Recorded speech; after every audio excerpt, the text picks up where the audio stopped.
Hi, sisters and brothers. Our devotional for today, for April 15, is a reflection on my utmost for his highest.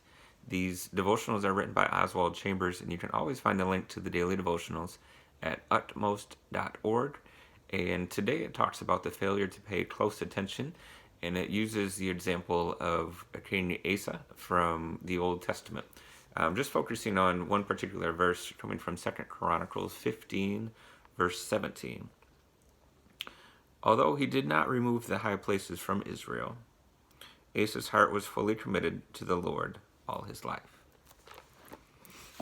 And the devotional, as I mentioned, is titled The Failure to Pay Close Attention. Again, looking at this verse from 2 Chronicles, the high places were not removed from Israel. Nevertheless, the heart of Asa was loyal all his days. Asa was not completely obedient in the outward visible areas of his life. He was obedient in what he considered the most important areas, but he was not entirely right. Beware of ever thinking, oh, that thing in my life doesn't matter much. The fact that it doesn't matter much to you may mean that it matters a great deal to God.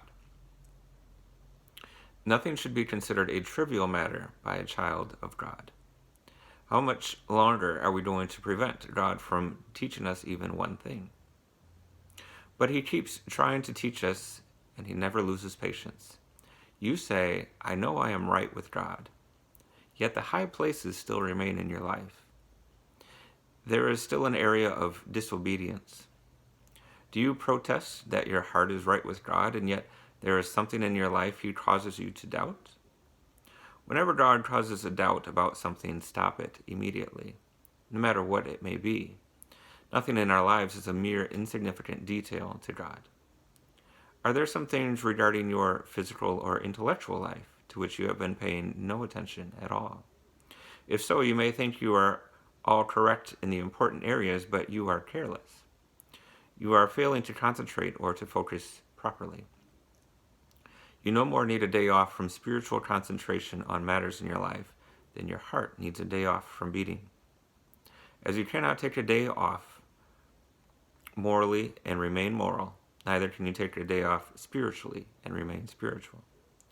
God wants you to be entirely his, and it requires paying close attention to keep yourself fit. It also takes a tremendous amount of time, yet some of us expect to rise above all of our problems going from one mountaintop experience to another with only a few minutes effort. So there are a couple of things there. Just the example of Asa himself as a king of Israel.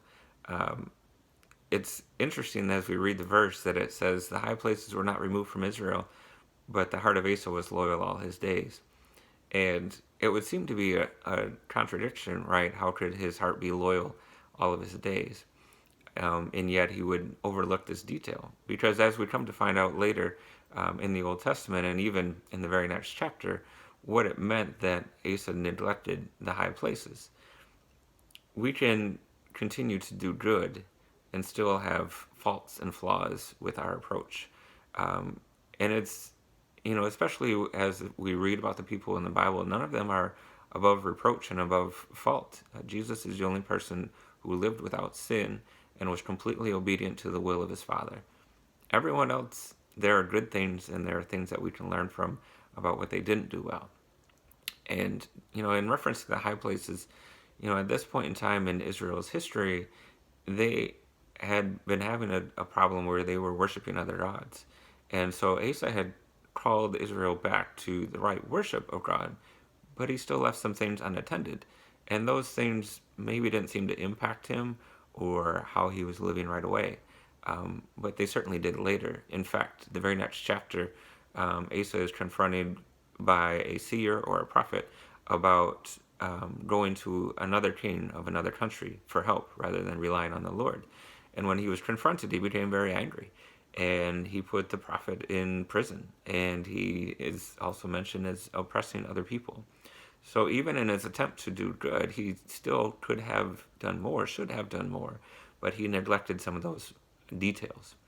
So as Chambers rightly points us to the need to pay close attention to those details, we have to make sure that our our standard is not something where we're looking at someone and saying, well, I haven't done that. At least I haven't done that.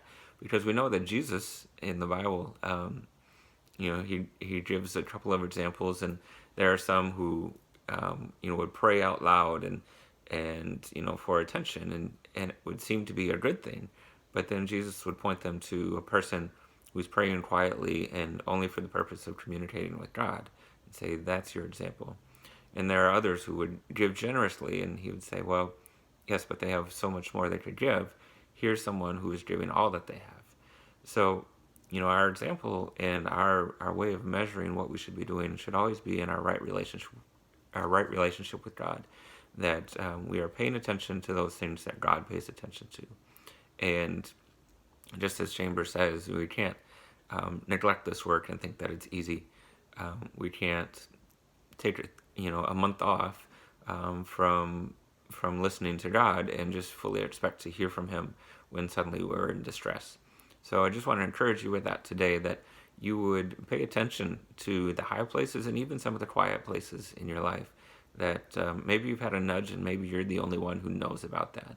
But that's you and that's God. And God may be trying to communicate something with you for the greater good of your life, for the life of those around you, but also for the kingdom. And just pay attention to those and be willing to surrender those as well. Thank you for listening as always. Be safe and stay well.